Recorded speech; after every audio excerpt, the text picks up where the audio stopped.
Trading blows over censorship concerns. House Majority Leader Kevin McCarthy calling attention to a tweet blocked for potentially sensitive content from Fox News host Laura Ingraham last Friday. He wrote this on Twitter: "Another day, another example of conservatives being censored on social media." He went on to basically tell Jack Dorsey from Twitter, fix this. Ask Jack Dorsey to fix this. House Minority Leader Nancy Pelosi then responded on Twitter on Sunday. She says, rather than adjust his Twitter settings, Kevin McCarthy chooses to perpetuate an outrageous conspiracy theory. Shows he sadly does not know how to use the platform. That's insane. McCarthy then fires back, tweeting, once again, Nancy has no idea what is going on. I spoke with the House Majority Leader about steps he's taking to fight allegations of censorship online back in June. Watch this. A number of us are meeting together. We have brought some of the CEOs before the committees. There needs to be transparency, but we have to remember the founding of the Internet was about freedom and free speech, and they need to keep to it. Otherwise, they're going to find something much more happening to them. Joining us right now is former presidential candidate and former Arkansas Governor Mike Huckabee. Governor, good to see you. Thanks so much for joining us this morning.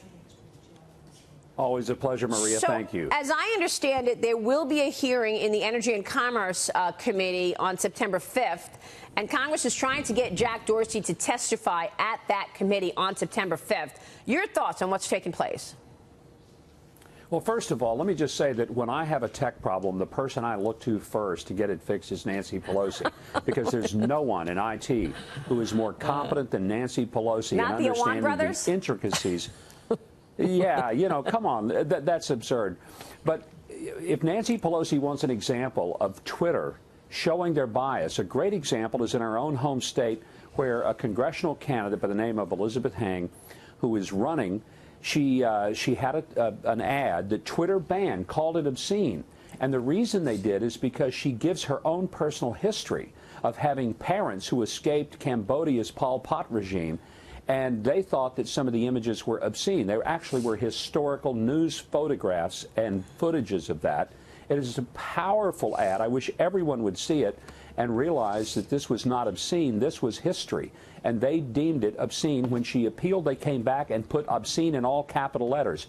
There's no doubt but that Twitter is definitely manipulating their platform to favor liberals over conservatives. And even Jack Dorsey admitted that most of the people working there lean left. Well, their biases are showing up. Yeah. But it's not just Twitter, right? I mean, you remember when we were searching for California Republicans or California GOP during the primary in California a couple of months ago, and one of the things that came up on the list was Nazism.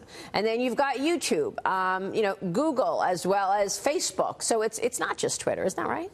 No, it's not just Twitter, but it's all the platforms. Well, Governor, I will say this, though, that Twitter actually gives more room for speech of all types versus a Facebook, because Facebook is actually used to rely largely on algorithms to police the content. But by the end of the year, Facebook is going to have 20,000 people at the company working on security and content review, and it's more likely that I would argue that you will see more censorship on a Facebook by the end of the year, with more people actually involved. Well, I don't disagree with that, Dagan. And in fact, I've been subjected to some of Facebook's censorship, if you would call it that. It's not technically censorship since they're not a government. But they almost act like a monopolistic government entity. And this is the point that I've been making for months. Because they have moved from just being sort of a novelty social media platform where people went for fun, they now have become, particularly Facebook, where more Americans get their news from Facebook than any other one source. If that is becoming no longer just a novelty and sort of an avocation, but it's become really a public utility, they're going to start being treated like a public utility, and they will rue the day that they use their platform to favor one side of speech versus another. It's not unlike saying that if you are a conservative or if you are a Christian, you're going to pay more for your electricity, and not as much electricity will be delivered to your home as delivered to your liberal neighbor. That is ultimately going to be their undoing. Governor Lindsey Bowell here, do you think that the government should get involved now, get ahead of this, and start regulating some of these companies and social media aspects? I think the better solution is for the companies to get ahead of it, for them to recognize that they've got a great commercial enterprise, but they ought to operate it like a store that says, we may not like your political views, but we don't charge you more and we don't sell you less because of your political views. That's really the issue. They're a retailer. They're a business. Act like it. Act like one that is open to all, and don't throttle back views that you just don't happen to agree with. If they would do that, they wouldn't be subject to government regulation. Personally, I hate the thought that the government would get involved in tinkering. Right, I know. Because I've never seen the government do it and do better than the marketplace would. Governor, you say that you've been subjected to some kind of censorship. Can you describe what kind of experiences you had with your own words or writings being interfered with on Facebook or any of these other platforms? Yeah, a few years ago when we did the Chick-fil-A Appreciation Day, because the founder was being hounded for his personal views, it had nothing to do with the company, nothing to do with the way the store is operated. Facebook shut us down for over 24 hours and said that it was offensive to the community. I was wondering what community was it offensive to. People had to decide to follow me on Facebook. Then more recently, there have been times when Facebook would simply restrict the number of people who could see the content that I put out. And it's a constant battle to try to work through their algorithms. But I've got over about 2.5 million followers on Facebook and friends on Facebook.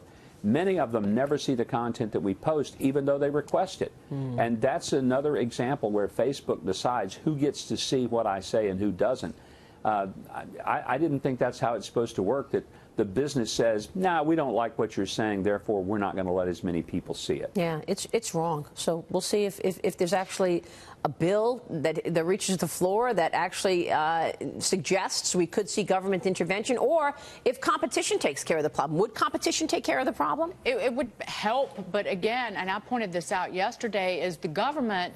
I agree with my Governor Huckabee, and I've said this all along, and it's not just about them censoring content. It's also about them abusing personal data to make money off the backs of people in a way that we didn't know with Facebook. That's and right. them letting the app developers access the content of friends, which people did not know about for years and years, and was one of the sole reasons that Facebook grew as fast as it did in terms of users and profits. But also, it's the fact that the governments let these companies get too big. Yeah. That they let Facebook buy Instagram. They let Facebook continue to get larger and larger through acquisitions and just didn't do anything. And I believe in hands off, but now they're looking at, again, is it a coincidence that all of these tech companies came together at one time and censored Alex Jones and wiped him off all these platforms, with the exception of Twitter, who just suspended his account for a few days? But they wiped him all away at one time. Why now?